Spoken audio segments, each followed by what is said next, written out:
आज का पहला पाठ इब्रानियों के नाम संत पौलुस का पत्र, अध्याय 10 पद संख्या 11 से 18। उन्होंने उनको एक ही बलिदान द्वारा सदा के लिए पूर्णता तक पहुंचा दिया है।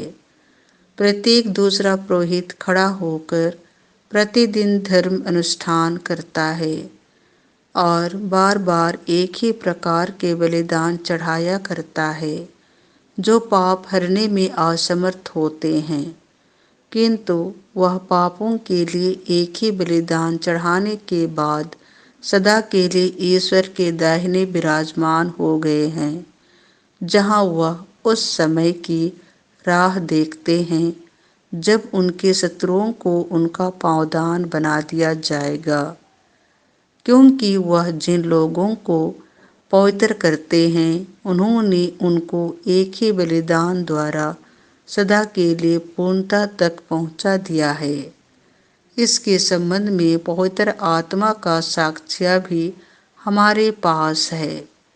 पहले वह बोलता है, प्रभु यह कहता है, मैं उनके लिए यह विधान निर्धारित करूंगा, मैं अपने नियम उनके मन में रख दूंगा, मैं उन्हें उनके हृदय पर अंकित करूंगा। और इसके बाद वह फिर कहता है, मैं उनके पापों और अपराधों को याद भी नहीं रखूंगा। जब पाप क्षमा कर दिए गए हैं तो फिर पाप के लिए बलिदान की आवश्यकता नहीं रही। यह प्रभु की वाणी है। संत मार्कुस के अनुसार पवित्र सुसमाचार, अध्याय 4 पद संख्या 1 से 20। कोई बोने वाला बीज बोने निकला। किसी दिन यीशु समुद्र के किनारे शिक्षा देने लगे और उनके पास इतनी भीड़ इकट्ठी हो गई कि वह समुद्र में एक नाव पर जा बैठे और सारी भीड़ समुद्र के तट पर बनी रही। उन्होंने दृष्टांतों में उन्हें बहुत सी बातों की शिक्षा दी। शिक्षा देते हुए उन्होंने कहा, सुनो, कोई बोने वाला बीज बोने निकला। बोते बोते कुछ बीज रास्ते के किनारे गिरे और आकाश के पक्षियों ने आकर उन्हें चुग लिया। कुछ बीज पथरीली भूमि पर गिरे, जहां उन्हें अधिक मिट्टी नहीं मिली। वे जल्दी ही उग गए, क्योंकि उनकी मिट्टी गहरी नहीं थी। सूरज चढ़ने पर वे झुलस गए और जड़ न होने के कारण सूख गए। कुछ बीज कांटों में गिरे और कांटों ने बढ़कर उन्हें दबा दिया, इसीलिए वे फल नहीं लाए। कुछ बीज अच्छी भूमि में गिरे, वे उगकर फले फूले और 30 गुना या 60 गुना या 100 गुना फल लाए। अंत में उन्होंने कहा, जिसके सुनने के कान हो वह सुन ले। यीशु के अनुयायियों और बारों ने एकांत में उनसे दृष्टांतों का अर्थ पूछा। यीशु ने उत्तर दिया, तुम लोगों को ईश्वर के राज्य का भेद जानने का वरदान दिया गया है।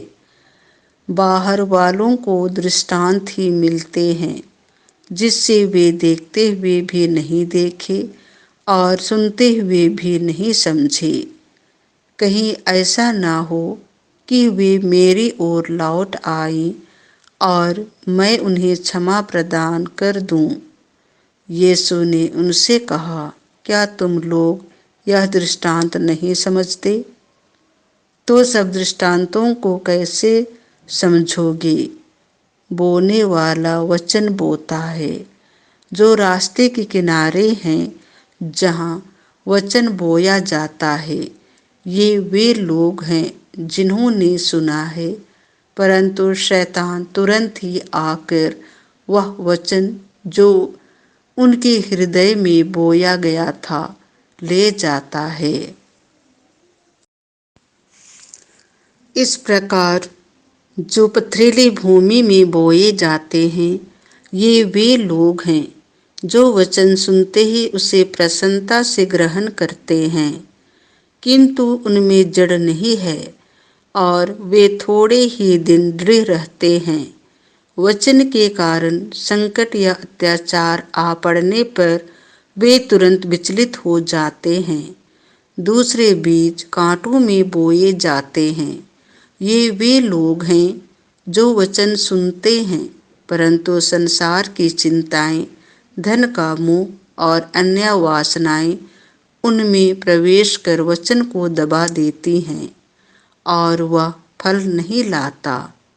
जो अच्छी भूमि में बोए गए हैं, ये वे लोग हैं जो वचन सुनते हैं, उसे ग्रहण करते हैं और फल लाते हैं, कोई 30 गुना, कोई 60 गुना, कोई 100 गुना।